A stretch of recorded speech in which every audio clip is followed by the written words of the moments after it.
Welcome to Picks with the Professor, the show where a real statistics professor and his cousin and their friend Jake sports betting tips. I'm your host, Professor Sides. For the latest updates, information, and picks, you can follow me on Twitter at Professor Sides. You can follow my cousin Jared on Twitter at Cousin Jared, and our friend Jake on Twitter at My Friend Jake. This college football episode covers select games from Week 3 of the 2022 season. In case you're new here, I've built a mathematical model that predicts what the spread should be for every FBS college football game. That information, along with each team's power rating and a graded A, B, or C pick, either now or coming later for every game, is available in the Google Sheet that is linked in the show's description. That doesn't mean that we recommend you do the same, as our goal in this episode is to share key information about the games, give you a few things to think on, and explain why certain plays are being made in order for you to come up with picks that you are comfortable with. We never recommend blindly tailing or fading any pick, but rather to hear the justifications and thought processes to make sure you're fully on board with us or against us before investing your hard-earned money. And as you go through the plays, remember that there are no locks in gambling. So we'll give you our loves, likes, and leans to indicate my confidence level with respect to scaling wagers. Both Cousin Jared and Jake will also be utilizing a weighted unit to scale this college football season. And as always, please remember that good and bad variance will occur. So as much as we'd like to see it will be profitable each and every week, that isn't a possible reality for any gambler. Jake, happy birthday. Hey, yeah, getting old, Yeah, getting old. And it's like waking up. It's great. Yeah.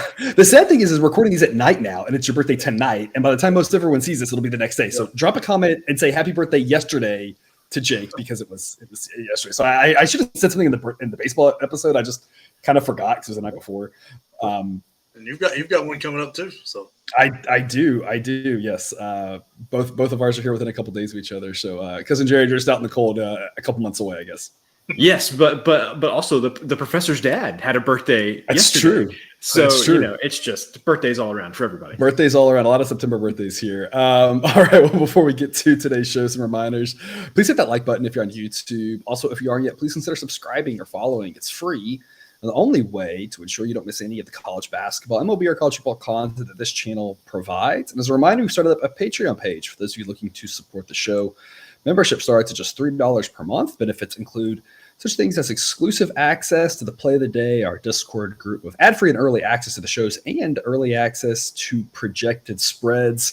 Cousin Jared and I have already covered a bunch of the games. We're going to finish out the slate here tonight and then look back and talk about any other line movements, and then give Jake a chance to make any other plays he wants to make. We'll get right to it as usual. All lines courtesy of Bet Online. We're going to start off at noon Eastern on Saturday with Cincinnati and Miami of Ohio. A game that's being played in Cincinnati at the Bengal Stadium. Miami's listed as the home team. I'm guessing they did a home and home that's a neutral site thing or whatever. And so each year one team gets to be the designated home team. And does anyone know where Miami's located in Ohio? Is it close to Cincinnati? I have no idea. Zero clue. Yeah, this is what you come here for, us to say we don't know geography. Cincinnati, obviously a much better team, should be massively favored. Model says 24. I'm going to leave the 22 as a B grade pick. Earlier in the week, this was around 20.5 or so, which would have been a much better number to lay. Lost a little bit of that value now. Back below 21, I'd like it a lot more, but at 22, I'll still give it a B grade. We saw last year Cincinnati at times just demolish these types of teams. At times they kind of struggled with these teams. They didn't struggle till later in the season. They did really well with them early. It's just a different class of team here between Cincinnati and Miami. So I think they can come out there and beat them up. Miami's almost in the outside of the top 100, and Cincinnati still a top 20 team. Pretty impressive in my opinion. So I'm going to lay the 22 with them. I wish it was a little bit lower. So only a B grade pick. A total of 51. Cousin Jared, what are your thoughts? In this game, I'm looking for two things. I don't really have any thoughts on this game. I'm not making a play on this game. But I have two things I'm looking for. Better quarterback play from Cincinnati. If they get a little better quarterback play based on what I saw against Arkansas, then I think that they will be a really good team this year. Miami of Ohio, I was actually pretty impressed with how they looked in their first game against Kentucky. They moved the ball okay against that Kentucky defense, for a MAC team. And their quarterback is Blaine Gabbert's brother. I should really know his name. That would be good. But I just know him as Blaine Gabbert's brother, he's pretty good for a MAC quarterback. So once they get into conference play, I think that Miami of Ohio can play some of those other MAC teams real tough and probably be at the top half of that conference. So I think this is going to be an okay game, maybe for the first half. And then I think Cincinnati's, defense kind of shuts them down and Cincinnati pulls away late. But again, if Cincinnati gets some good quarterback play, I think Cincinnati is going to be really good this year. Yeah, I think a top 10 finish is definitely possible if that happens. Yep. Not a guarantee, obviously, but I mean the talent is there. That defense is really good. Yep. Jake, what do you got? Yeah, this one I'm sad we missed the number earlier, so I'm kind of hoping beyond hope that it goes back that way, but I don't think it will. So I mean, Cincinnati's a better team, easy. It's not a question. Miami of Ohio looked all right at times, so they're going to be fun to keep up to when they get in the action, but I'm staying away from this game right now. Don't even really like the over-under because I think Cincinnati's defense is still too good. I don't know. I don't trust these teams to do what they need to do to hit that, so I'm just dodging this game. But do you really think Cincinnati can finish the top 10 like in the polls kind of stuff? Because I just don't think they will have the wins to stay up there. I don't care about polls. I just care about the my ratings, because that tells me what the spread should be. I mean, a team can be ranked wherever they want in the polls, and to me, that means absolutely nothing. What matters is the power rating, because that's how we determine if we should bet on them or not.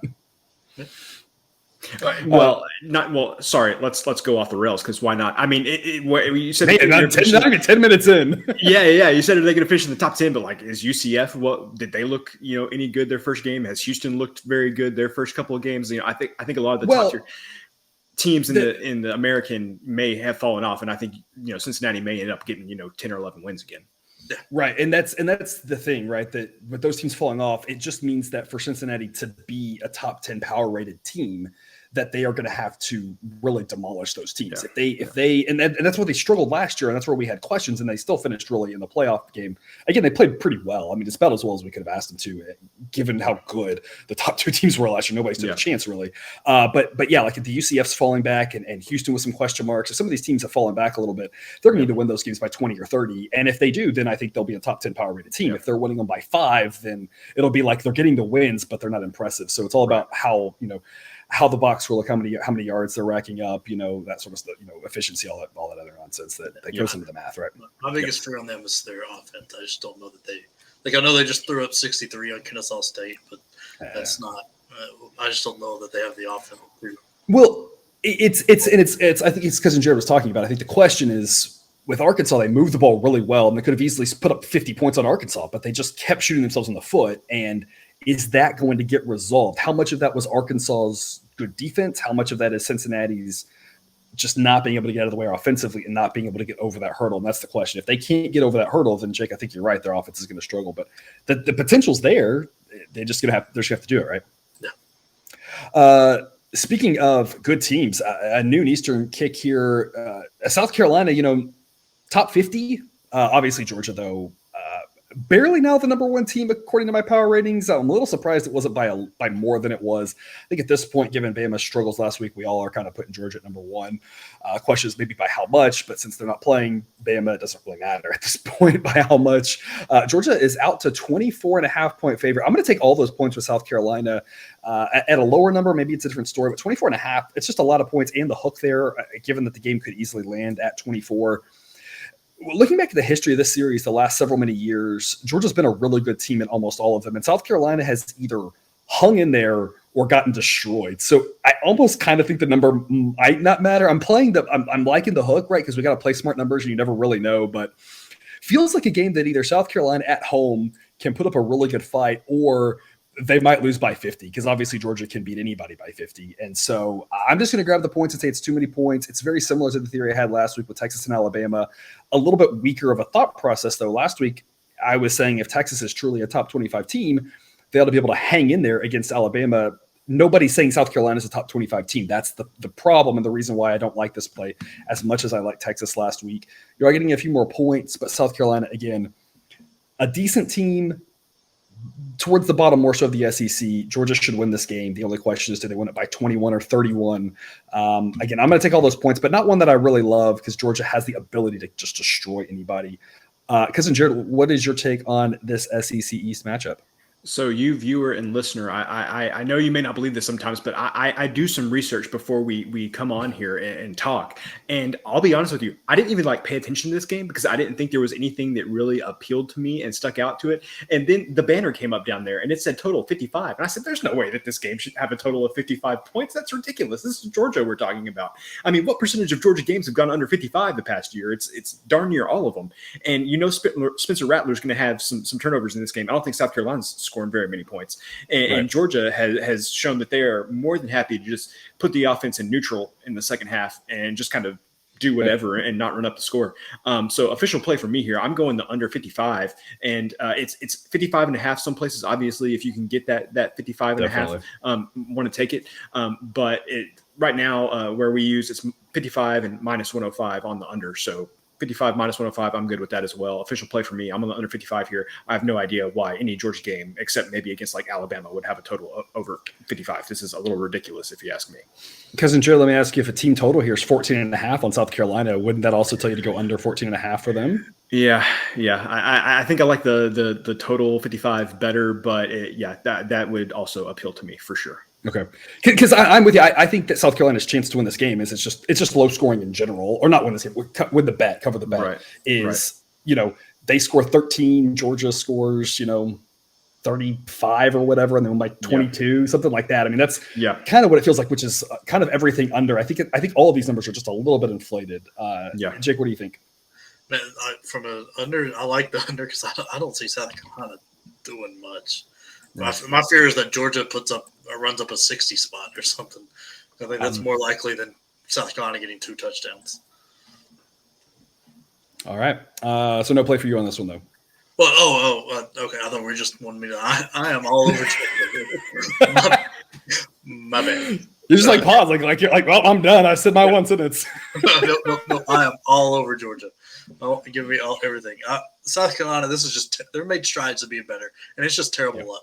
They play an extremely physical game against Arkansas, who just beat you up and mauls you at the line of scrimmage, just to follow that up with Georgia, which is bad in general. But then they lost their 2 middle linebackers and their edge rusher for the year. They've got an all-SEC cornerback and a safety that they're hoping is coming back. But the way Stetson Bennett's throwing the ball right now, I don't know that that they've got the backup pieces to handle that. So if those guys aren't 100%, I think Georgia's just going to have a field day. And they can run the ball and throw the ball. Stetson Bennett looks like possible Heisman at the way he's playing right now. And he's not even sniffed the fourth quarter yet of a game. And the defense is he going to sniff a fourth quarter all season? I mean, it's going to be questionable. I mean, oh golly, and the whole what was it? Was it last year? It took till the Tennessee game for somebody to score a touchdown on Georgia or something like that. Something crazy. Do I remember something? You could make up anything like that. I'd be like, that sounds probably right. That's exactly what I was going to say. That defense was historically good last year, and that's the thing we talked about, right? They lost so many guys, but it's all those backups were also really amazing. And the question for me isn't is Georgia's defense good? The question is, are they going to be historically good again, such that they break all of our models because they're so good we can't quantify how good they are? That was last year's defense, or is this year's defense going to take a step back and merely be also freaking amazing, right? That's really the only question we have here. Yeah, I mean, so I tend to think they're almost a carbon copy of last year's defense, and then this year the offense seems to be better, or at least higher scoring. I think they seem to have figured out their identity earlier in the season than last year. It was more of a work in progress trying to figure out what they were doing. Yeah, and then it's I think this is Georgia all over. Yeah, I very well could be. That's why I said I think it's a principled underdog play for me, but it's only a C grade pick. It's not one that I'm go grab all those points, and even a backdoor. Again, if I really thought it was a backdoor opportunity, I'd give this a B grade. But even Georgia's backups now probably good enough to prevent a backdoor. So it's South Carolina's defense is going to have to play well enough to keep Georgia from scoring, and that's why, because Jared and I were talking about the under, and that's the kind of the hope there is not a lot of points. That can cover with an underdog, keeps it low scoring because I'm South Carolina's not going to put up, almost assuredly not going to put up 25 points or something crazy like that. I mean, and Rattler's not making the greatest of decisions. He's got 6 turnovers by himself right now. I feel shocked. 2 games. I feel like it's a little early in the season for that. Who, 6 already? Hold on. Yeah. Hold on. I may have misspoke. I know he's got 3 interceptions and he's fumbled. No, I don't think you've. Oh no, I don't think you have you've beat either. I'm just saying, like, it's really early in the season for a guy to already have 6 turnovers. Like, that's pretty impressive, or depressive. I don't. Yeah. Moving on. 1 p.m. Eastern. Buffalo and Coastal Carolina. Guys, yikes. Yikes on both of these teams. Coastal Carolina. Buffalo, but neither one of these teams deserves a word after their performance last week. I mean, I guess what I'll say is I'm gonna grab Buffalo plus 14. It's a B grade pick. Buffalo's terrible, but I don't know if Coastal Carolina. I'm very nervous about them. I'm gonna grab those points, but it's model says 11.5. I like that it's at 14. It was 16.5 earlier in the week, so if you had on 14, that's a little bit better. It's lost a little bit of its value. I don't like what I've seen from Coastal Carolina, but goodness, I don't like what I've seen from Buffalo either. This is I'm done talking about this game. Cousin Jared, what do you got? I understand why you are doing what you're doing. I understand why you have to do what you're doing. And I will leave it at that because Coastal wasn't impressive, but we've already talked about the Buffalo game earlier this week. And, also terrible. And what are you going to say to that, right? So, like, I understand why you're doing what you're doing, but this is a game that I want no part of. I think that Gardner-Webb had a higher win expectancy than Coastal Carolina did in that game. Coastal Carolina beat Gardner-Webb by 4, and Gardner-Webb should have won that game in Coastal. I mean, both of these teams, I don't know what was going on with them last week. Both of them looked pathetic. Yeah, Gardner-Webb passed for 450 yards against Coastal. That seems not good. That's gained 450 yards this year, though. Gardner-Webb had 5 turnovers. That's what I'm saying. Coastal still only won by 4. Wow. Yes, that's what I'm trying to tell y'all. Like, that was pathetic. Like, Gardner-Webb should have beaten Coastal Carolina, and both of these teams just laid an egg last week. So I'm at a principle. It's a B grade pick at a principle here of, like, it's a lot of points for 2 terrible football teams. Coastal wasn't supposed to be terrible, but that was a very bad performance, and we can't overreact to the one game. I think is what I would say for both teams, but my goodness, I don't want any part of this game on my screens, but I will take all the points and just hope that if it's ugly, then Coastal wins by 10 and I can cover with 14. Right. Jake, what do you got? Skip, pass. Yeah, fair. 2 p.m. Eastern, South Alabama at UCLA. UCLA is a 15.5 point favorite. Model says closer to 16. I'll lay it with UCLA. It's only a C grade pick. Not really a lot of value. I'd get more excited at this at 14. I'd get really excited at 13, 12.5. I don't think we're going to see those numbers. I don't see why people would bet on South Alabama to bring it down there. If it drops, I've got room to add a unit, but at 15.5, it's just not that exciting of a play, knowing how likely 17 is, but also 14 and 13 are. So I'll be on UCLA because of the possible outcomes in this game. It is very right skewed. UCLA could go out and make this over by halftime. And in those scenarios, UCLA runs away with it. But I'm not sure how much better UCLA is than South Alabama, which is a weird statement to make, but it's not as much as they should be. Model has South Alabama ranked 85th and UCLA 37th. And so I feel like this should be, it feels like when you think about this game, it should be a blowout, but South Alabama might hang in there. So it's not a really confident pick to lay this many points. I'll do it. It's the side I'd rather be on, but it's like I was talking about the baseball, right? It's the pick to diversify your portfolio, but it's not one I want to be too invested in. Total of 60.5. Cousin Jared, what do you think? Yep. I would. I'm worried for UCLA here. Like, not that they're going to lose the game necessarily, but this is like, I don't know. There's something doesn't feel right about UCLA. And I guess maybe I'm just thinking of that first half of the Bowling Green game where they just kind of, looked asleep at the wheel a little bit. If the same thing happens with South Alabama, if they get down early, they are going to have a little bit of a tougher fight on their hands than they did against Bowling Green. So yeah, I think you're the right side to be on, just because if Dorian Thompson-Robinson gets everything going, then UCLA is going to score 45 points. It's not going to be close. But man, I would strongly recommend don't let South Alabama get out early, because it's going to be a tougher fight than Bowling Green was. It's a weird thing to say, but I agree. Yeah. Jake? I'm actually playing the over here. I mean, The Bowling Green game went over this, so 62 was the total there. So at 60.5, I like this because South Alabama is a lot better than Bowling Green, especially offensively. They've looked very good. That last week against Central Michigan, I was really impressed with how the quarterback played and really the whole offense. And I think there's a decent chance here that we get a few scores early, and then UCLA runs away with it in the end, and we hit that over. Well, since you brought up South Alabama offense, we have to talk about who the offensive coordinator is for South Alabama, right? Oh, gosh. I don't know who it is. It's Major Applewhite, everybody's favorite offensive coordinator. All right. There you go. So, points. Major Applewhite. Yeah, go South Alabama Jaguars. Great. What a weird show. 3:00 Eastern, Tulane at Kansas State. Model says Kansas State by 12.5. This one was another one that you could have grabbed Tulane and 16 points, maybe 17 even at a couple of places early on in the week, which I think would have been a pretty smart play at that number. At 14, it's a C grade pick for me. I'll take the points with Tulane. I'm of two minds with Kansas State. The model likes Kansas State. It's got them ranked 27th. I mean, the model's about as high on Kansas State as almost anybody is. My thought with Kansas State is that defense looked really good. That offense really didn't. And I don't know what to make of that. They probably can take care of business against Tulane. I'm not going to say straight up that this is an opportunity to get the offense going necessarily. Tulane's not a bad team. Model has them 62nd. So if you're sometimes these smaller schools, you look at them and it's like, you just think this is a garbage team or whatever, but Tulane's actually a solid group of 5 team. And so Kansas State's a tough place to play, but 2 touchdowns is a lot. Again, for a solid team like Tulane, I'm going to take the points, but it's only a C grade pick. Watching what Kansas State did last week and how good that defense is, I don't want to go too heavy against them.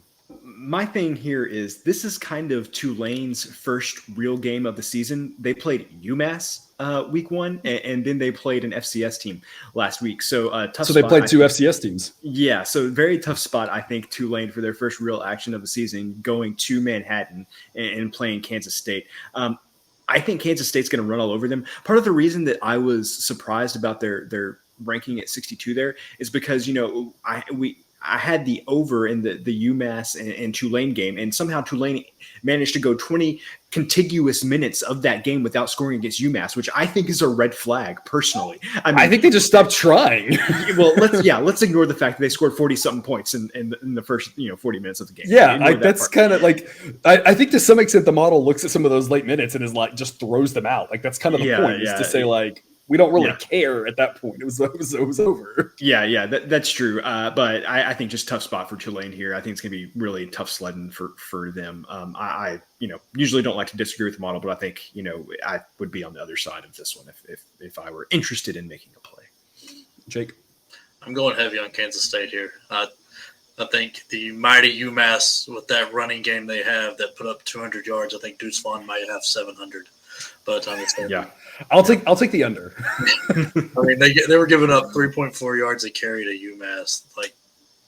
So what if Adrian Martinez can't throw the ball? He doesn't need to. Between him and Deuce Vaughn running an option, I don't think Tulane gets in their way. So I'm putting 2 units on this, going at it. I think if it gets above 14, right now at 14, I'm putting 2 units. That's my limit on the second unit.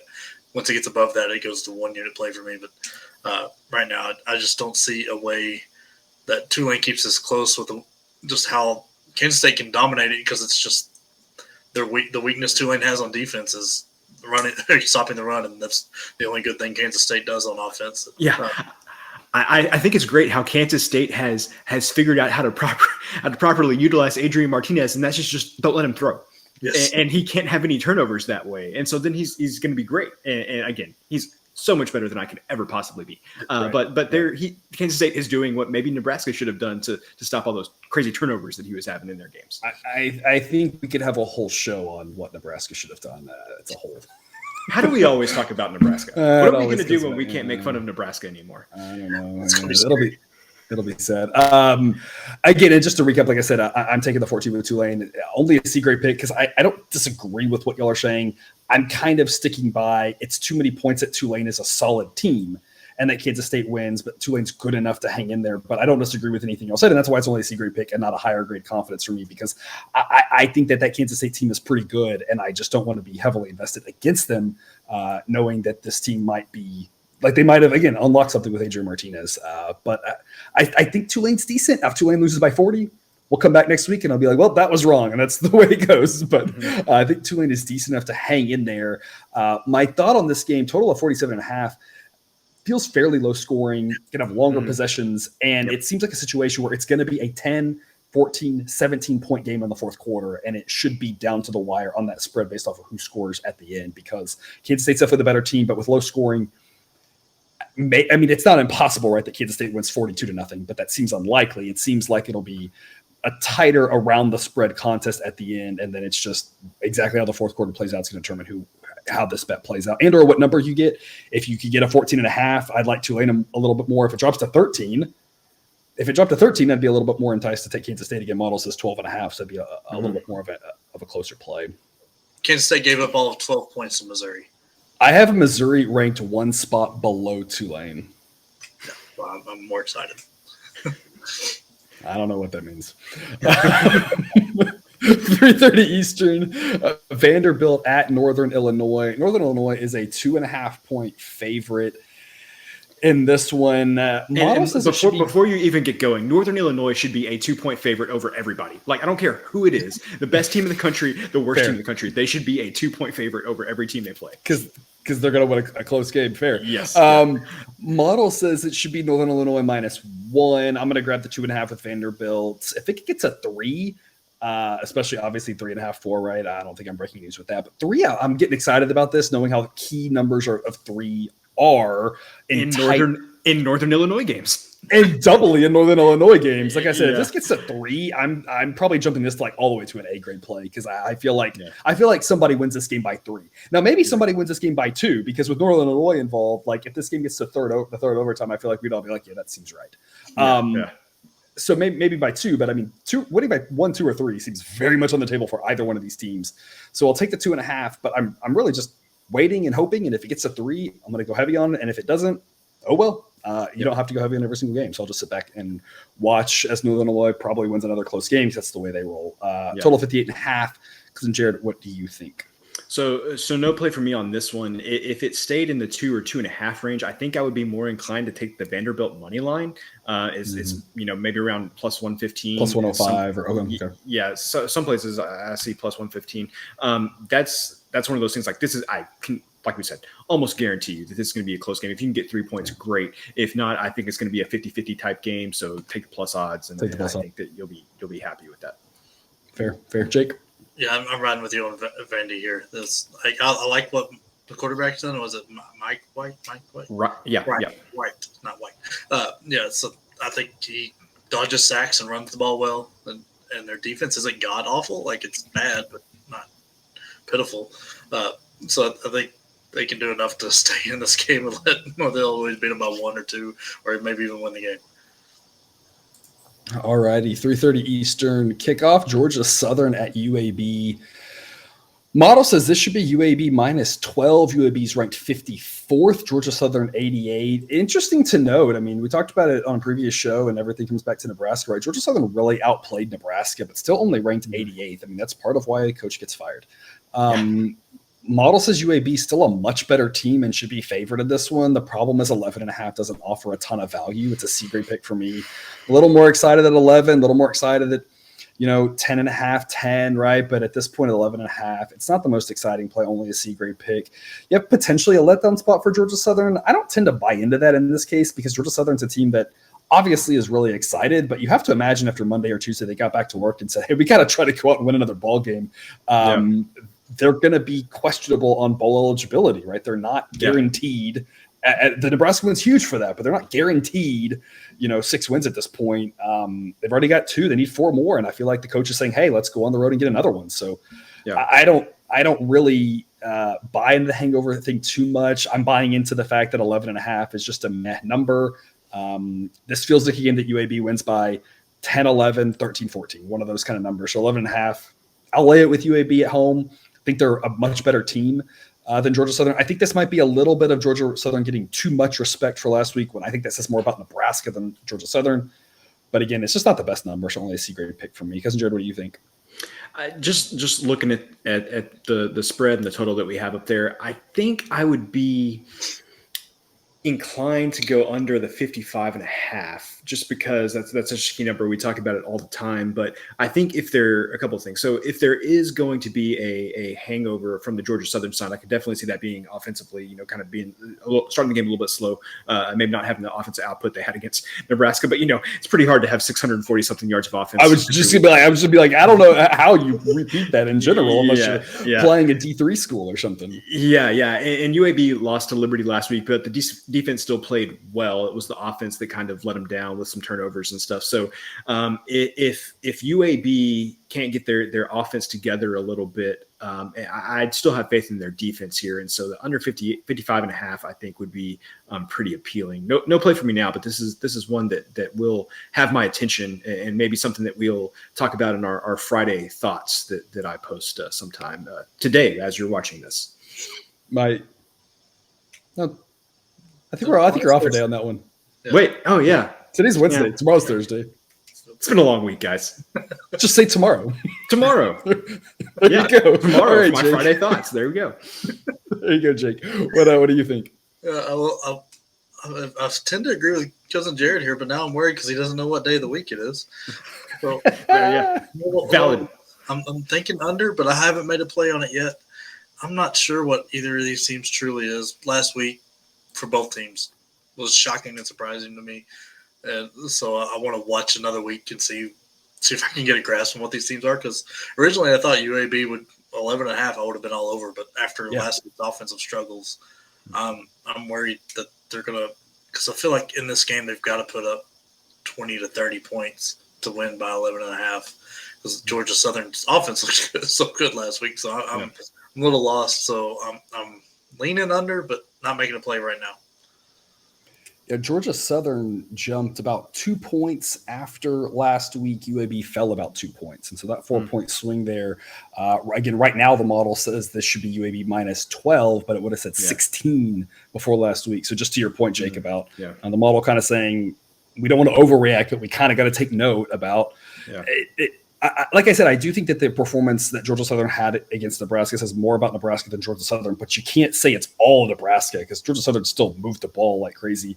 And maybe my only concern about the under is I don't know what's going on with this Georgia Southern. All of a sudden, like we talked about in the last episode, right? All these guys were recruited for the triple option, and all of a sudden, whether it's transfers, transfer portal, whatever it is, all of a sudden now it's just slinging it around like crazy. That'd be my only concern about the under is if they can pass the ball at all, that's going to increase possessions and increase points. That's my only fear there. I just don't know what Georgia Southern is. I'm kind of like you, Jake, in that I want to see more of them to figure out how much of that was game plan, how much of that is just Nebraska falling apart, or how much, UAB is a good defense. Can they pass on UAB? I don't really know. I don't expect them to have a ton of success, but I didn't expect them to do what they did last week either. Yeah, it's just one of those I've got to watch this week to figure out what's happening. Yeah.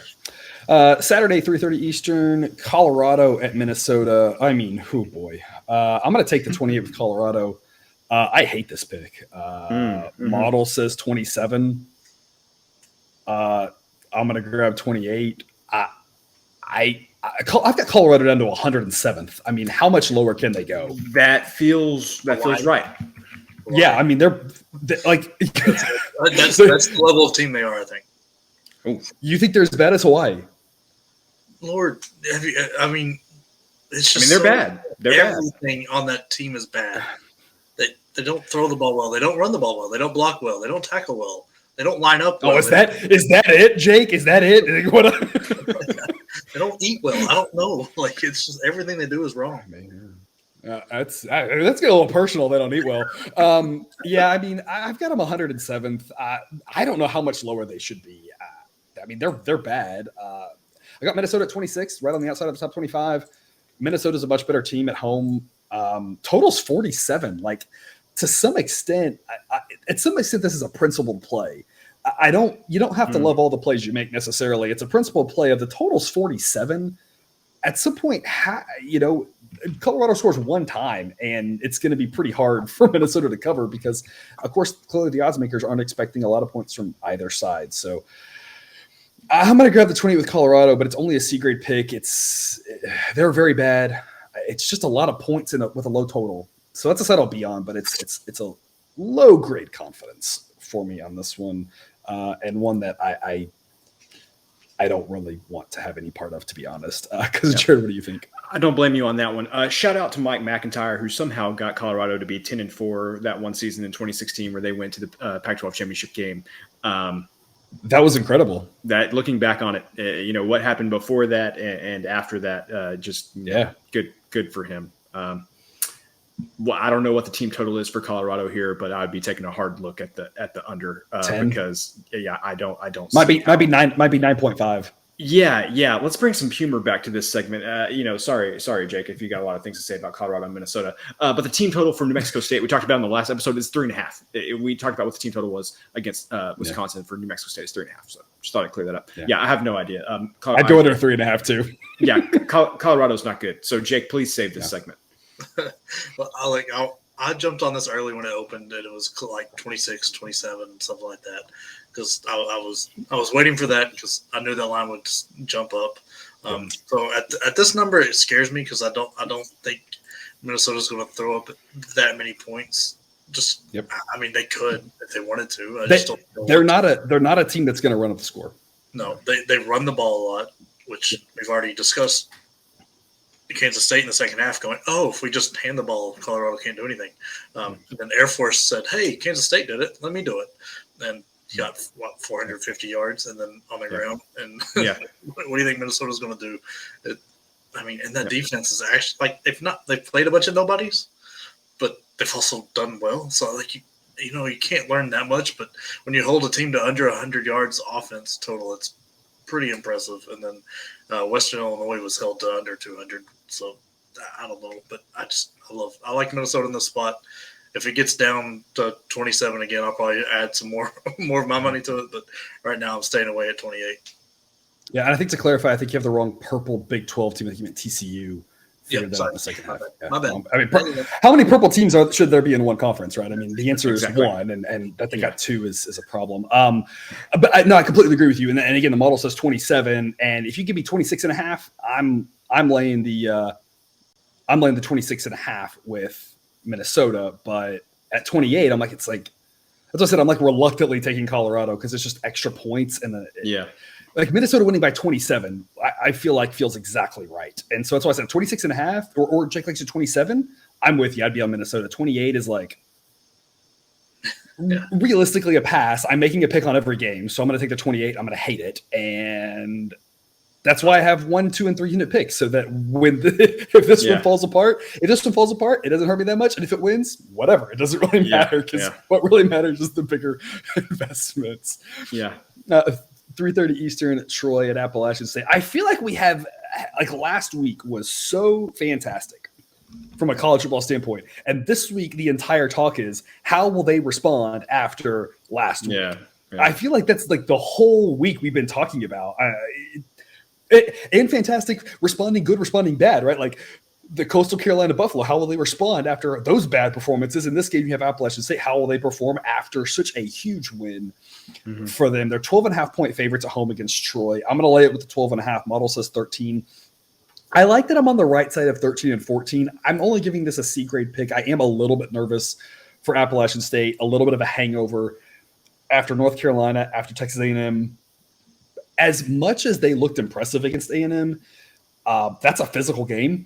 Coming back the next week here, I'm just a little bit nervous laying a big number with them. This feels like a spot for Appalachian State where a little bit of a slow start, a little bit of a let's just get out of here with the victory and win by 6, 7, something like that. So I'm going to back Appalachian State here. They are the better team, but it's too many points to really like it. Just because I'm nervous about the spot, especially after such a physical game last week in the heat in College Station. So total of 52.5. If you have any thoughts for us here, Cousin Jared. Man, I agree. Potentially a letdown spot here for App State. And game days going there as well. So I think there's going to be like this palpable tension coming off that big game like that. I think it's going to be a lot to take in.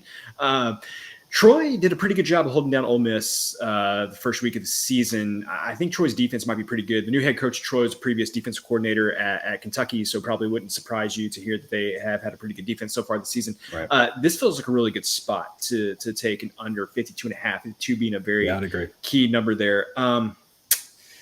Man, I was really hoping when these lines came out that this would be like about 55 or so, and it was about 54 and a half. I think when it opened, it wasn't at 55. I was hoping it'd go up. Obviously, it's done the opposite, come back down. Again, I would say this is one, hold on to your seats tomorrow for our Friday thoughts and see if this pops up there. Because if this hangs around the 52.5 number, this is definitely something I'd be eyeing for an under.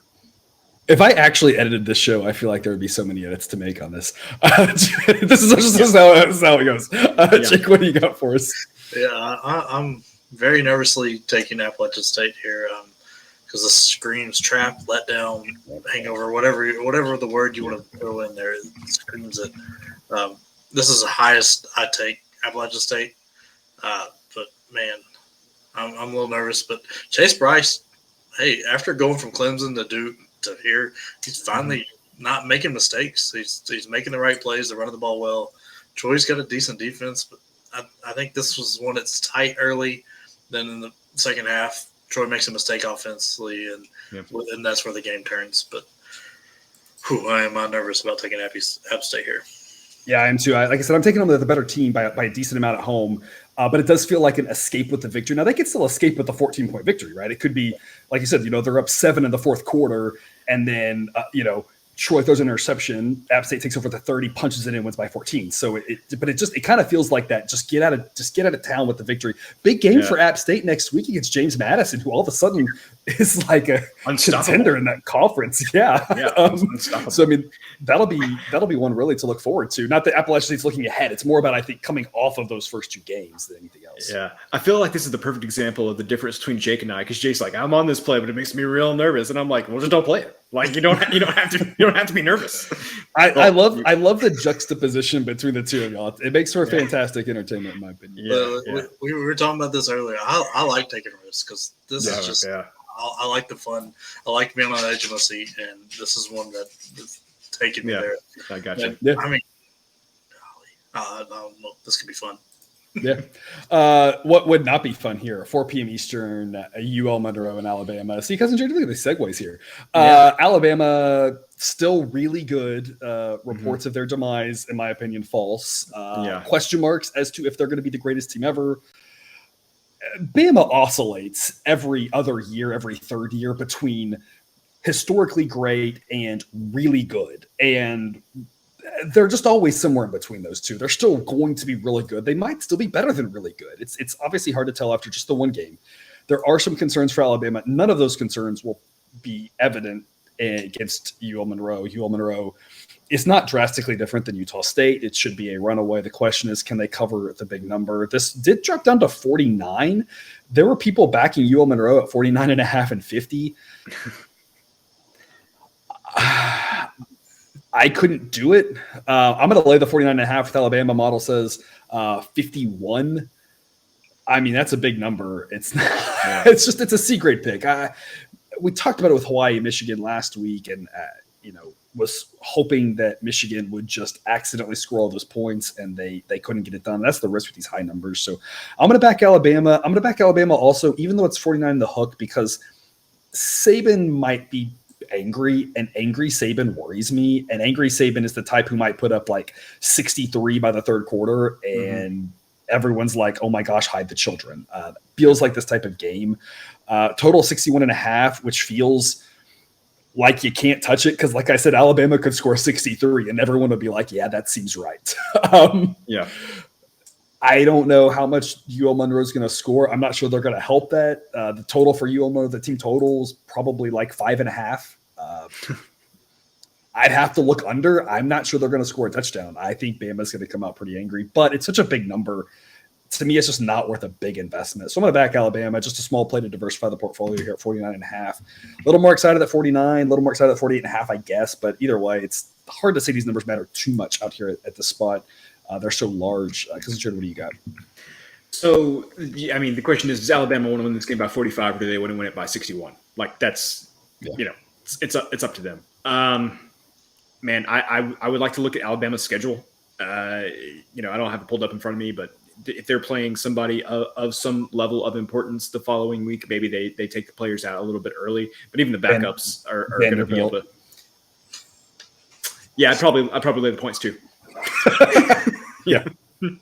But yeah, it's just up to Alabama. It's whatever they want. Now the week after, they're at Arkansas, so that would be something to consider there. Just to look ahead for Alabama, Vanderbilt, maybe take the points of Vanderbilt if the number's really big, just for that concept, like you said, of Vanderbilt going to try to score. That coach going to keep all their players out to say they scored a touchdown against Alabama, that sort of thing. And Bama saying we're playing Arkansas next week. We don't want to get anybody hurt, but I think angry Saban without an opponent next week. Yeah. It's a lay it or don't play it kind of game for me, just because I feel like I want no part of UL Monroe unless you're giving me like 7. Give me 70 points. I'll take my chances, right? But you'd have to give me some crazy high number before I was like actually excited about playing UL Monroe. Yep. Jake. Yeah, I'm terrified for UL Monroe. It's going to be practice out there for Bama. Like it's just going to be a continuous week of practice, and I mean, like you said, there's a lot of concerns. I don't think the receiver group is as good as it has been in years past, and that's going to hurt their offensive output because they don't really have somebody that takes the top off the defense. But, I mean, the discipline is what surprised me the most. Like, what was it, Will Anderson just taking somebody's head off for no reason? Yeah. So that's what makes me think that this is going to be a practice. Those starters are going to be out there, and they're going to be punished for being out there. And I'm worried that they throw up a huge number. But then I also could be wrong, and he could be saving himself up for whatever. I don't know. So I'm staying away. This game's got way too many questions for me. Yep. 5 p.m. Eastern, Colorado State and Washington State. Well price line, in my opinion, at 17. This is the number. My opinion model says 17.1. I have no idea which way to play it. I'm making a pick on every game, so I'm going to lay it with Washington State just because I think Colorado State is very, very bad at football. I don't know if Washington State is actually any good, but I think there's at least more potential with Washington State to be a more mediocre team, and I don't think that exists for Colorado State. So I'm going to lay to 17 just in the event that Colorado State is much – I think the only – there's variability up and down with Washington State. The only variability with Colorado State, I think, is that they're worse than we think they are. I don't think there's any way they're better than the model has them. So I'm going to lay the 17, but I think it's a pretty good number. It's a C-grade pick. It's too big of a number with the Washington State team that I'm not sure what we're going to get from them this week. They did the thing last week, and I don't know how much of that was them, how much of that is Wisconsin. I don't know how much of that's going to be a hangover coming back home, if they're going to have a slow start and just assume that they're going to get a win over Colorado State. A lot of questions in this game. Like I said, Washington State's a better team, more upside, so I'm going to lay the 17. But there's a lot of ways that this goes south with that many points, and Colorado State covers this. So it's not my favorite play of the weekend for sure. Cousin Jared, what do you think? Yeah, two things I would say about this game. Number one, Washington State, I've been a little bit disappointed with their offense. I was expecting Cameron Moore to do a little bit better than he has the first couple games of the season. Obviously, playing against Wisconsin, that's a really tough assignment. But that first game against Idaho, I really expected him to come out and do really well. I haven't seen that yet. I'm still hopeful that can happen. Colorado State. Woof. I know that's a big change coming from my boy Steve Adazio to any new coach. But man, they are down to 115. Loaded with sarcasm. They are down to 115th in the rankings. And boys and girls, Colorado State cannot run the ball. And the first week of the season, they couldn't run the ball against Michigan, which you're like, okay, yeah, that's fine. They could not do anything on the ground against Middle Tennessee State, who got run over by our boys James Madison, or my boy James Madison, I guess. Negative. It was really bad, and James Madison basically wrote the Constitution, so he's my boy. So what I would say is, I think Colorado State is really, really bad here, people, and so I agree with that I think you're either going to lay the points or pass on this one, because what you've seen from Colorado State, there's no way I would feel comfortable backing them almost to get any number against anybody unless it's Hawaii, UMass, Florida International, something like that. Right. Or again, if you're giving me some stupid number that you're never going to give me, if you were giving me 40 points here, I'd be like, sure, but like no one's ever going to do that. Like the buy point here is just really high before I feel confident. I'm just like, I agree completely. It's a lay it or don't play it in my mind. It's so many points. I'm just not that excited to lay it. Yeah. Jake, what do you think? Yeah, I'm laying Washington State. I think we get the award against Idaho more so than the award we got against Wisconsin. I think Wisconsin's defense, we're going to find out later on, is actually fairly good. So that they're supposed to be. Yeah, they're supposed to be. I think we find out that that's right. It's just they don't have an offense. So like here's I think they just take off with it. And I mean, anytime you run farther backwards than you do forwards as a team, that's embarrassing. Yeah. Like it's just I mean, I know there's some QB weirdness that gets in there, but it shouldn't be that close where that goes negative, like as a team total rushing. That's it seems hard to do. Yeah, and oh gosh, and I mean, what is it Nakia? Like I keep wanting to call him like the cell phone Nokia, but the running back for Washington State, he's. I think he'll have a field day, and I think they win this by like 21, 24, 27, something there. If they show up and play hard, that should be what happens. Which is again why I think it's a lay it or don't play it type game. Yeah, I'm not thinking like there's as much of a letdown kind of area for because I don't think beating Wisconsin is at the top of the list for Washington State. I don't think it's that. It's not a rival. It's not like Wisconsin was that highly ranked and that unexpected. I don't think. Like I know the line was big, but it's not like it's some kind of rival or huge thing. Could be. I just think going on the road to an environment like that for a top 25 team winning, I feel like is a pretty good accomplishment. Yeah, I'm not trying to take away from the culture. I'm just saying, like from a letdown. You think they don't care? You think that they're just like, yeah, we did it. Let's do it again. App State going to College Station and winning, or beat. I guess Washington is their biggest rival and going and beating them like a drum or something. Like I just don't think there's as much of a letdown area because I don't think the game was as important as one of those kind of areas. You could be right. We often look at it from the spread perspective. So for us, it's just how big of an upset was how big was the spread, right? But the players maybe not looking at it that way, right? Yeah. But, sometimes I wish they would. Yeah, I mean, that's a whole other discussion. 10:30 Eastern, Fresno State at USC. I'm going to back USC. I'm shocked that this number is reasonable. It's almost like I feel like the USC Stanford game. I think we swung the pendulum in the middle of that game. USC got out really big, and I was like, here we go. Just like I predicted, USC is going to win, and we're never going to be able to back them again because they're not that good, but everyone's going to be so high on them. And then like the buzz on Twitter was like, y'all, USC isn't that good. And like before the game ended, we swung back and everyone's like, y'all, USC's not that good. And I'm like, that gave me whiplash. It happened so fast that we were like, everybody was on USC and then everybody was like, not so fast. It was bizarre. This line's reasonable at 12.5. I like that I'm on the right side of 13 and 14. I'm going to lay it with USC here as a B grade pick. I'm surprised that the number's decent, but I just think they're a much better team than Fresno State. I've got them 40 spots higher in the model. USC's a top 20 team. Fresno State's just a run-of-the-mill team. And we talked about that Fresno State-Oregon State game last week. It was an entertaining game, but I saw a lot of question marks from both teams. USC's going to continue to look better week by week. That defense obviously has some question marks, but that offense is rolling, and I just don't see Fresno State stopping USC at all. I think they can name their score. There's a reason this total is 73.5. It would not surprise me if USC scores a touchdown every time they touch the ball. So I'm going to lay the 12.5 with USC. Again, I like the fact that I'm on the right side of 13 and 14. Model says it should be 13, so the two most likely outcomes that the model thinks is 13 and 14. We win with both of those. So B grade pick for me at USC at this number, and the 105 is nice. It's a B grade pick. Again, I'm shocked, but like I said, the narrative I think flipped back on USC. I was really surprised this wasn't 14. I feel like this line was going to be 14, and then like I said, everyone realized like, wait, USC actually isn't the best team in the world, and so now it's not 14. So I'm going to take advantage of it and lay the 12.5. Because Jared, what do you think?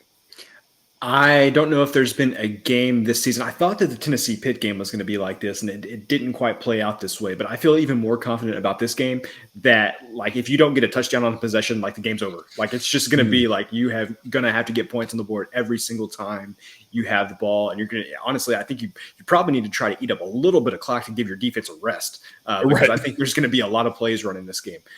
So I think this is going to be entertaining. I think there should be fireworks. This is one of those things where, in my opinion, you don't need to have a play on the game to be interested in it. I think it's going to be exciting. Yeah, maybe USC pulls away late and wins by 17 or something like that. But, man, I think there's going to be some fireworks in this one. I think it's going to be an exciting one to watch late in the evening.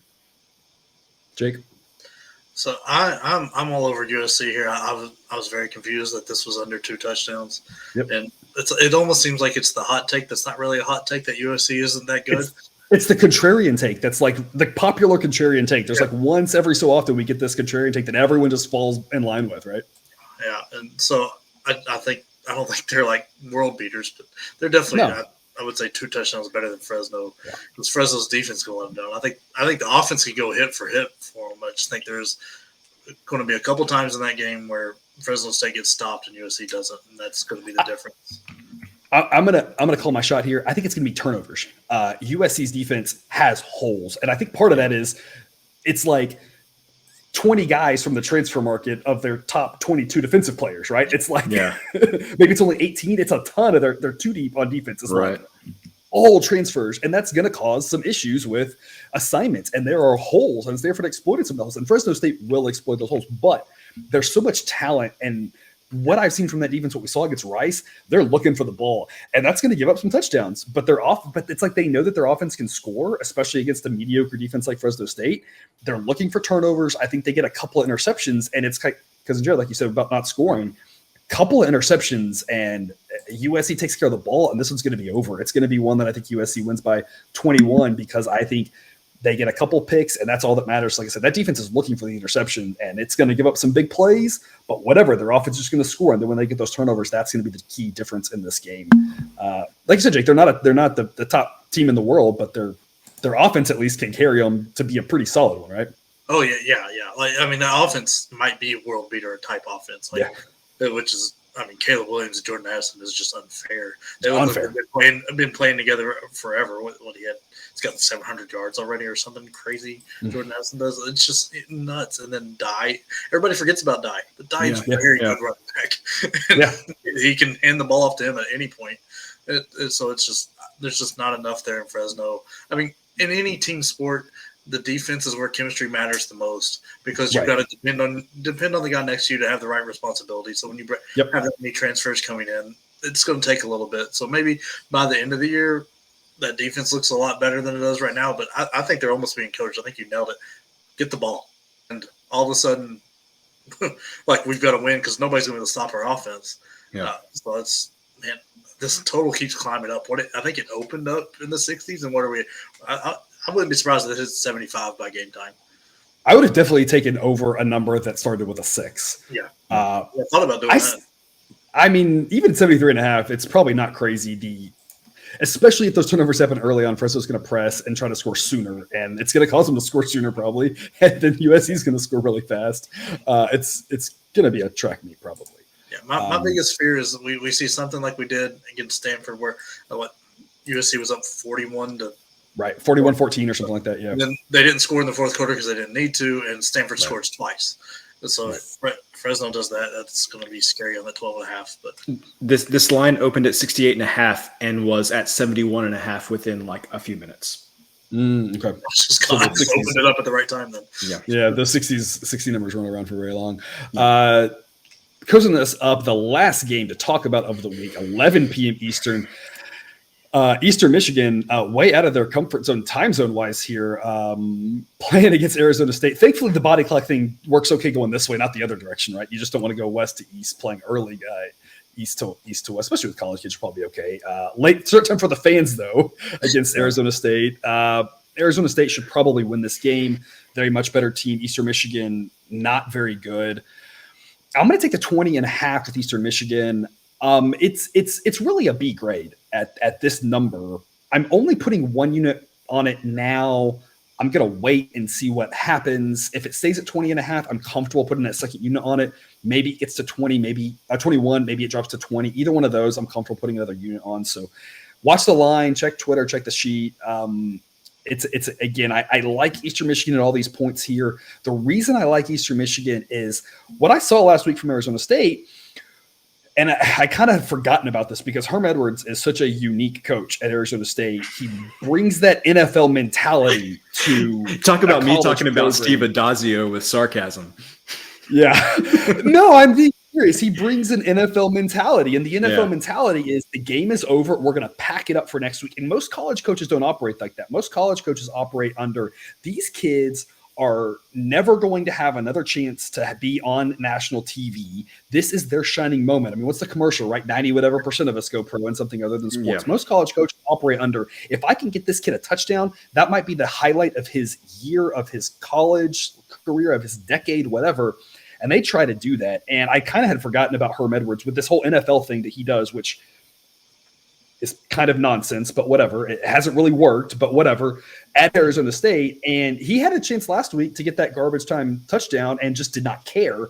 And I kind of was just thinking, yeah, they should. Oklahoma State can give it up. Well, they could, but Arizona State didn't want to take it. And I think the flip holds true to that as well, that he's going to be up in this game, but he's going to have zero reason to run it up. He's going to really shut down once they get up, by 14 in the fourth quarter, because he has that mentality of, we've got to be ready for next week. And he's not doing the thing that most college coaches do, which is, if I can get the backup a touchdown, that's a good thing. So I think he's going to really try to kill the clock at the end and not run up the score. I think it works both ways. I'm going to try to take advantage of that here. Like I said, I think 20.5, especially 21, is a pretty good number with Eastern Michigan, who's a bad team, but is going to try to score late in the game and get those touchdowns, get that backdoor cover. Like I said, I just don't see Arizona State having any reason to try to run up the score. I'm also not convinced that they're going to be able to after playing last week. Again, they had a tough game, so it's not like they're fresh and ready to go out there. I think it's a go out there, get the win, and move on. And that's, again, that kind of NFL mentality that Herm is trying to bring to the program. And I think that's what they'll do here. I think they'll go out and get the victory. And I just don't think they have any. They're not going to try to win by 35 like a normal college coach would. So I'm going to grab the 20.5. Again, C-grade play for now. I'm just seeing what the number does, but it's one that I will add a unit on later, assuming it doesn't do a crazy move that I miss. Because Jared, what do you think? So first of all, second everything that you said. So keep that in mind.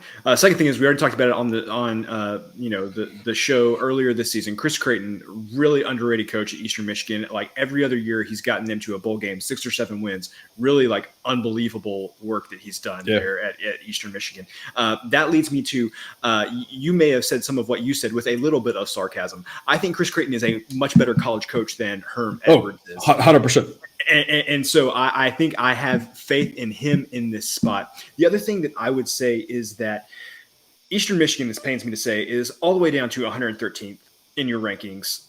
They dropped about a little over 2 points last week after the loss at Louisiana. Number one, a loss at Louisiana, not the worst thing. Also, we talked about it. The 5 turnovers they had in the second half against Louisiana really just killed them. If they clean that up, coupled with the fact that I think Creighton is a better coach than Edwards, and you mentioned that Herm's not one necessarily run up the score and everything, I think that they can stay within this number.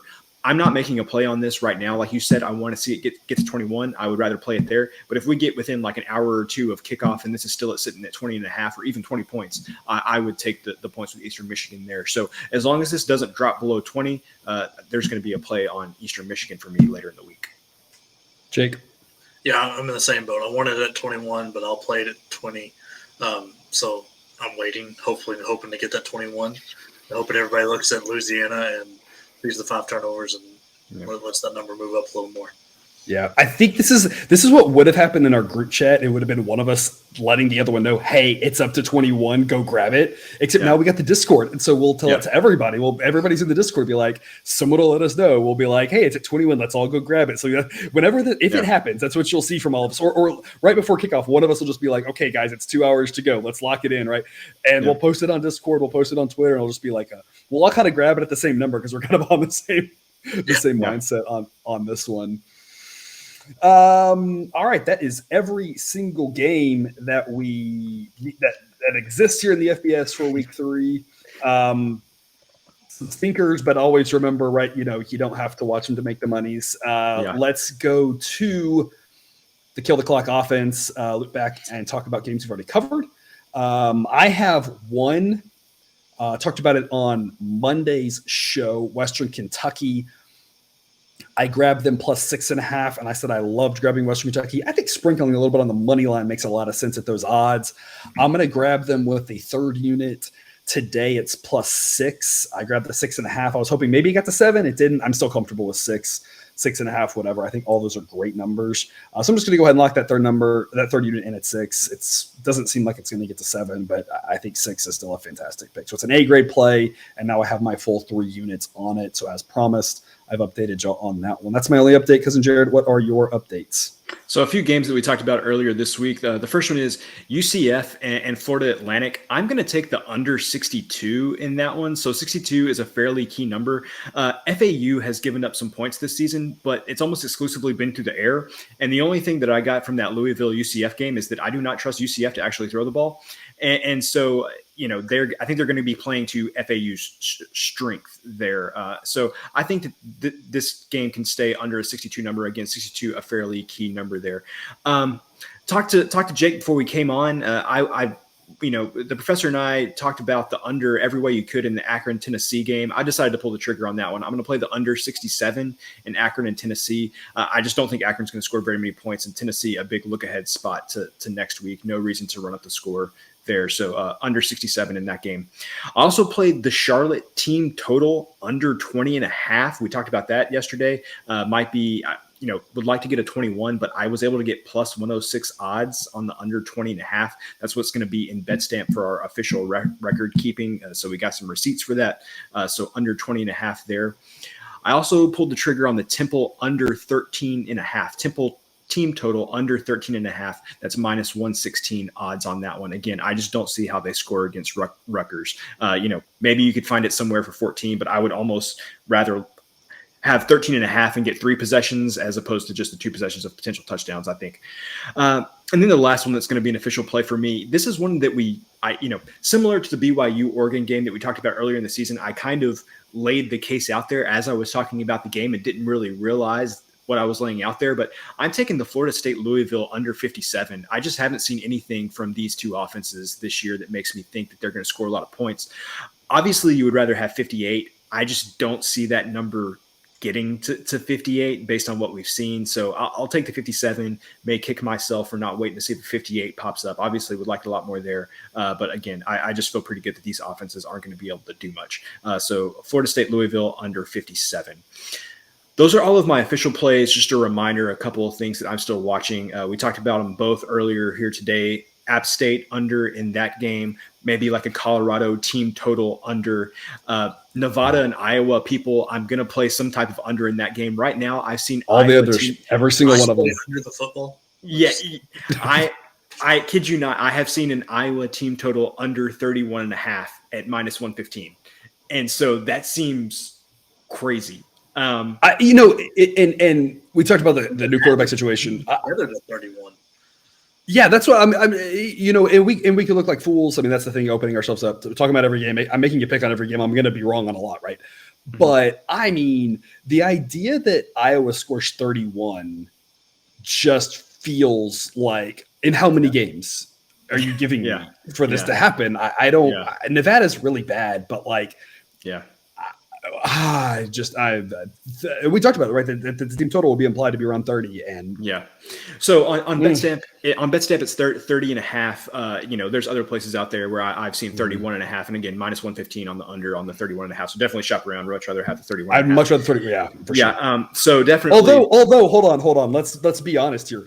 Iowa with safeties and all the field goals. I mean, I think there are no key numbers for Iowa. That's the thing we have to remember. I'm with you. Like, normally I'm with you. I'd rather pay the premium for 31.5 over 30.5. But honestly, with Iowa, I'm not sure if that's true. Like, they're going to score in weird chunks. So maybe throw out the key numbers with Iowa. Very true. And so, like I've said a couple times, I'm letting that game settle, kind of see where everything lands, either Friday or maybe Saturday, and make a play there. And then we talked about Eastern Michigan too, just waiting for that to get to 21. Would love to take it there. And that I have killed the clock for me here. So let's throw it over to Jake. I know he's got a lot of valuable plays for us here. I feel like Jake, since we bring on Jake here for the third episode.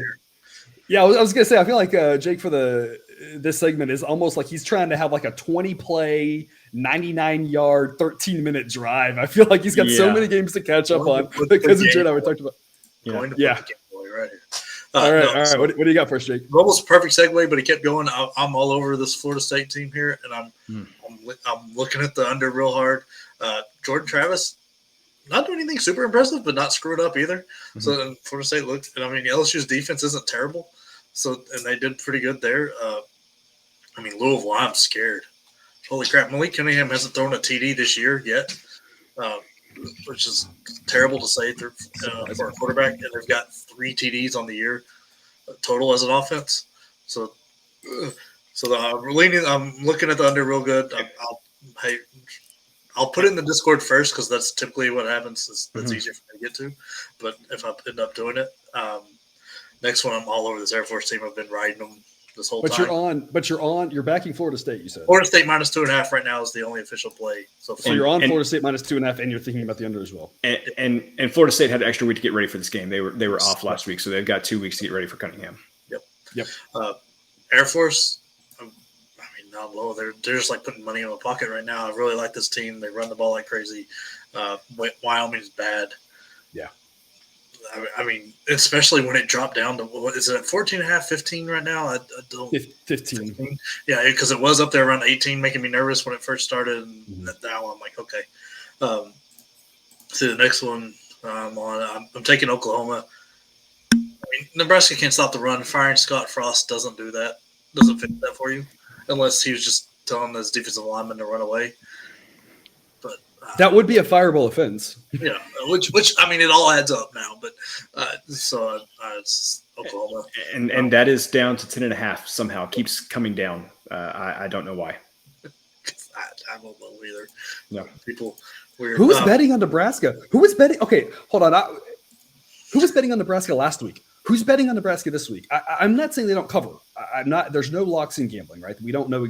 But who is putting their Who are the smart people that the books trust? That the books are like, oh, this really smart person's betting on Nebraska. We have to trust them. Like, doesn't that make them not a smart person? Yep. It opened at Nebraska laying 14, and it's down to 10.5. Oklahoma laying 14. Yeah, it's down to 10.5. Yeah, because it was like 3 is the game of the year stuff, and that's a whole different story when you're talking about the look ahead, and we didn't know about Oklahoma and Nebraska both. But yeah, this week 14, and I would have laid 14 with Oklahoma. It wouldn't have been my most confident play, but I'd have been like, I think they're going to run over them. I'll still lay the 14, and now at 10.5, it's like, why?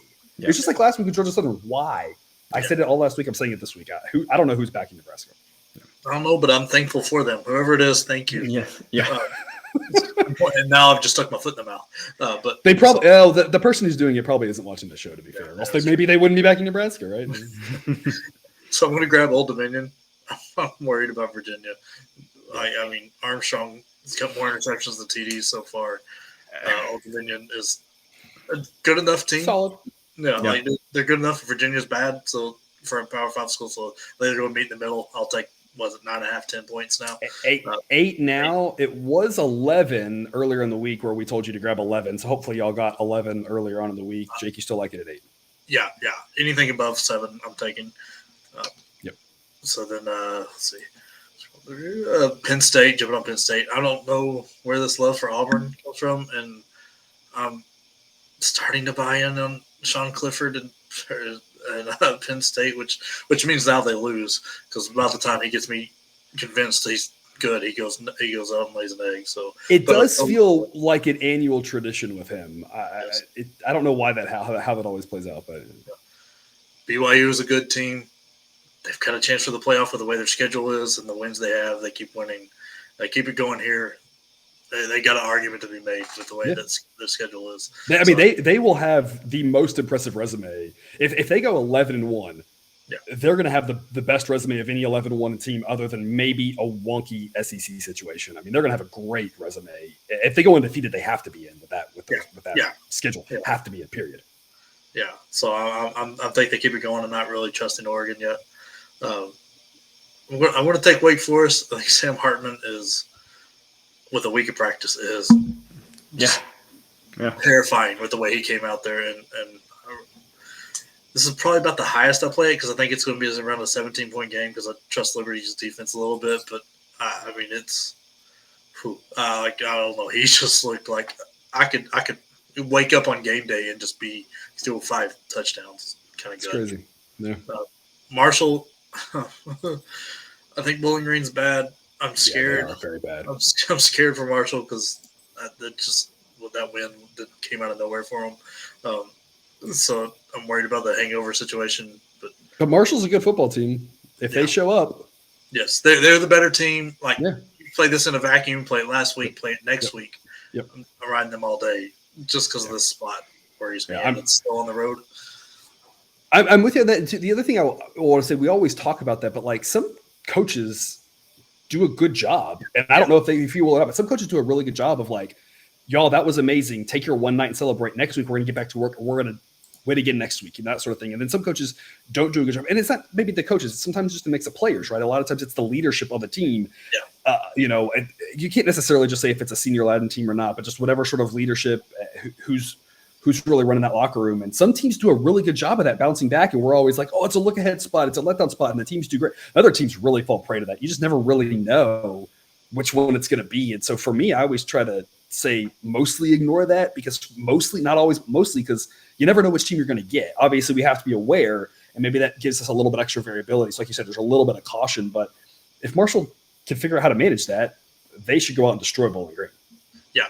And I mean, one of the reasons I tend to think they can, so when these upsets happen, it's normally close. Like, it's hard for these little teams like Marshall and stuff to play with the lead, and they played with the lead well. Like, the defense held up well, and their offense did well. So that kind of leads me to think they're not going to be too living in last week, but still something you got to watch out for. Yeah.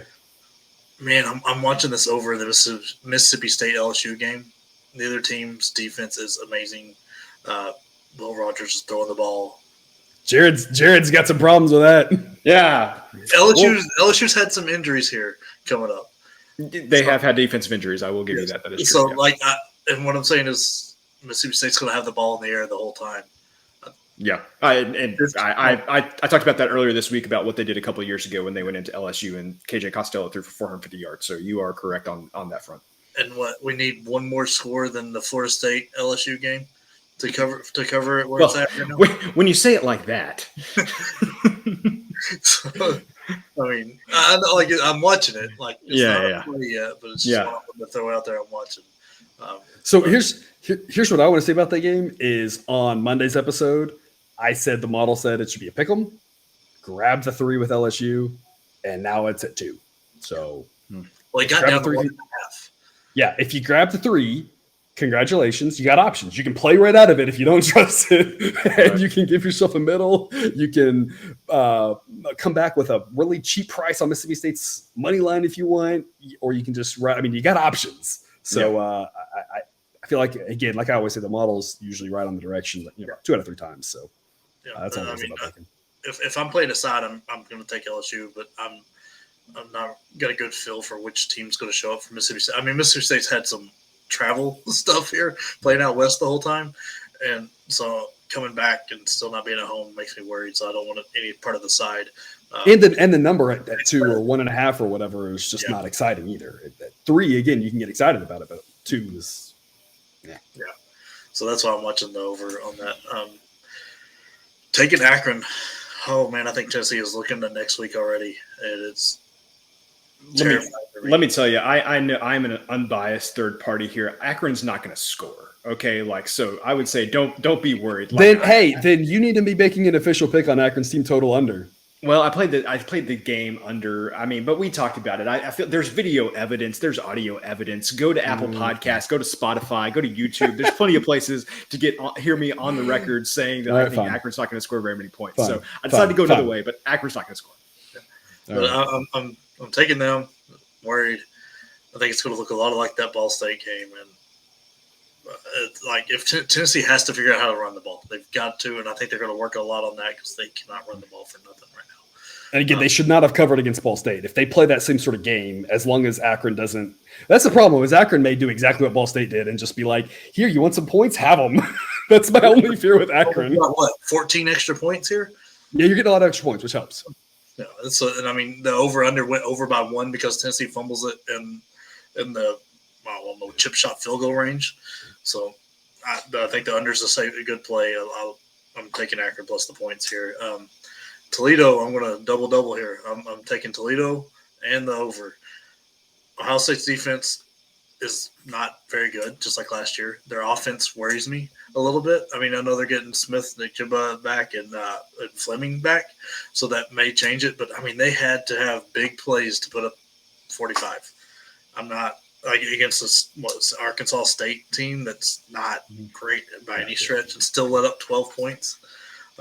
So Toledo is a much better team. And I'm kind of excited to watch this game because depending on how everything's going, I may be on the Toledo money line here. I think this could be sneaky. Whoa. But that, like I said, this is Whoa. like the flyer.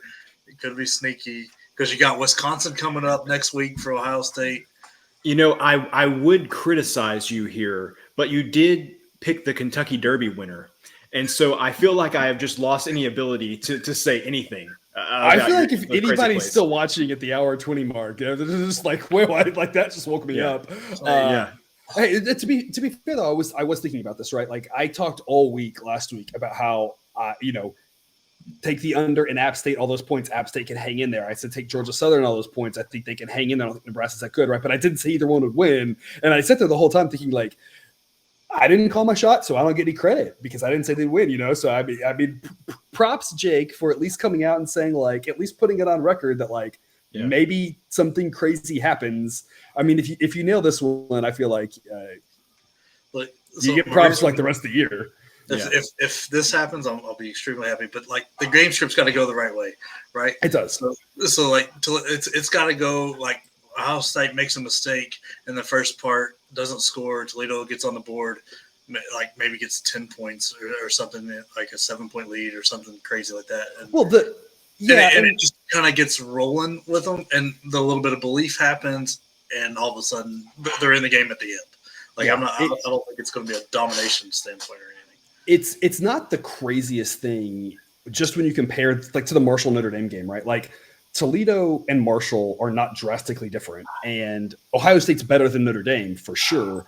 But you see that sort of game plan play out, and you're like, if Ohio State just kind of comes out flat and doesn't play well, like Toledo's the type of team that you look at and you say they're a MAC school, but like they're a pretty solid team.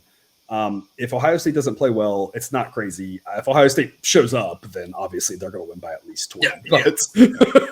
But thankfully for us, we're grabbing 30 some odd points. We don't have to, we got a lot of ways we can cover. The official play is the points.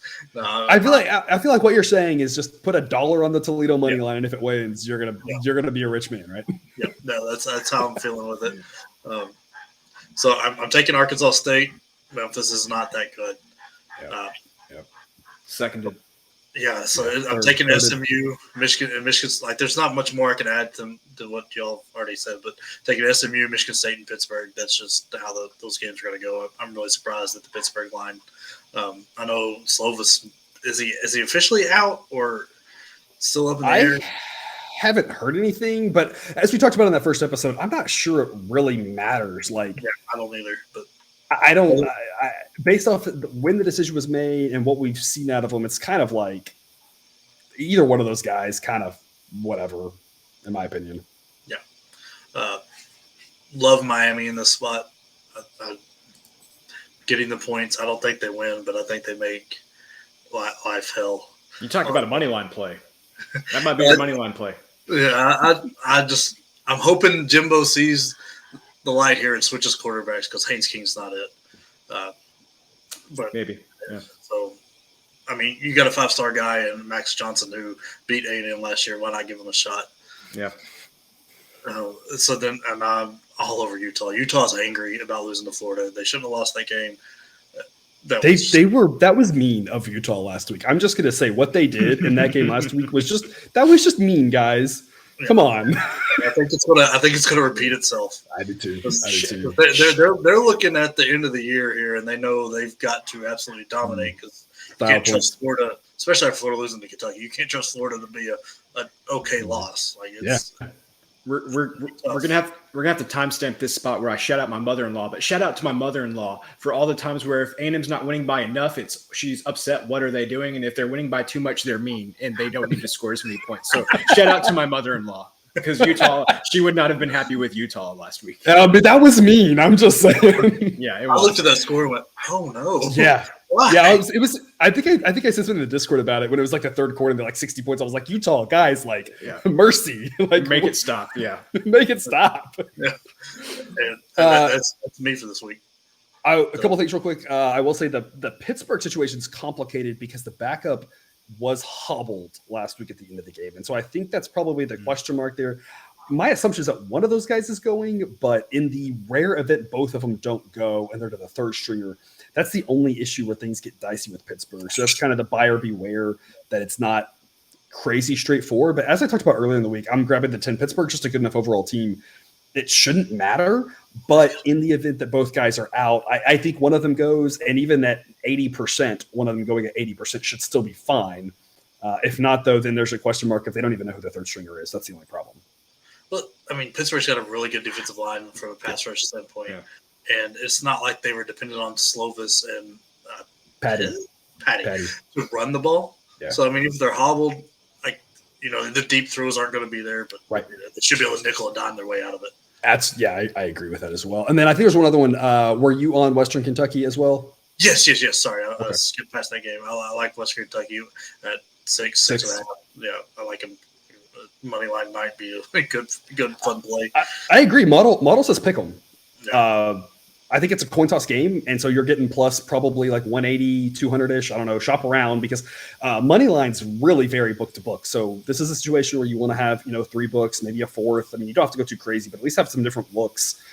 Check BetStamp if you haven't opened up account at some of these places. Again, I got some sign up links in the show's description, but check BetStamp and you can scroll through there and see what places are offering what odds. You can kind of be like, oh, they've got this book has drastically different odds than these books, and I want to diversify there. But I'm with you. You get plus 200-ish, plus 180, whatever. It's a coin toss type game. Western Kentucky's a better team. Game's at Indiana, but I don't know who wins that game. And so plus odds is a great option in my opinion. Yeah, and I mean, Odds Jam is a good place to look too. They show a bunch of all the books and things. I think you can even organize it by state and all that. So just your local area. Yep, absolutely. All right, Cousin Jared, any parting words for week 3 before you provide your Friday afternoon thoughts on Discord? So sign up on our Patreon if you want to hear Cousin Jared's Friday thoughts. He's been rolling on these. He's not going to continue at this unbelievable clip, but even if he's half this good, it's going to be worth the money. He's been nailing these Friday afternoon thoughts. So before you get to your Friday afternoon thoughts on Discord, do you have any other words for us about week 3 of this college football season? College football season is like 1/6 of the way over, guys. Like we need to enjoy it while we can. So everybody just soak it in. That sounds impossible. It's going to be like a quarter done after this week. So that's also impossible. Yeah. You know what that means? Basketball's coming. Oh, yes. Yeah, well. That's a thing. Jake, any parting words for you? I'm going to be like Ned Stark for basketball. Basketball's coming. All right. Well, again, everyone wish Jake a happy yesterday birthday. And that is all that we have for you today. Thanks for tuning in to another episode of Picks with the Professor. A reminder to check out the Google Sheet for model picks, projections, and results. You can find that link and more at the website, www.pickswiththeprofessor.com. If you haven't done so yet, please click that subscribe button to ensure all the sports betting content we provide on this channel is dropped right into your feed. That is it for the week 3 coverage on this channel, but we got MLB coverage 6 days a week. We'll have week 4 coverage coming at you early next week. As always, best of luck. And remember, you can eat your betting money, but please don't bet your eating money.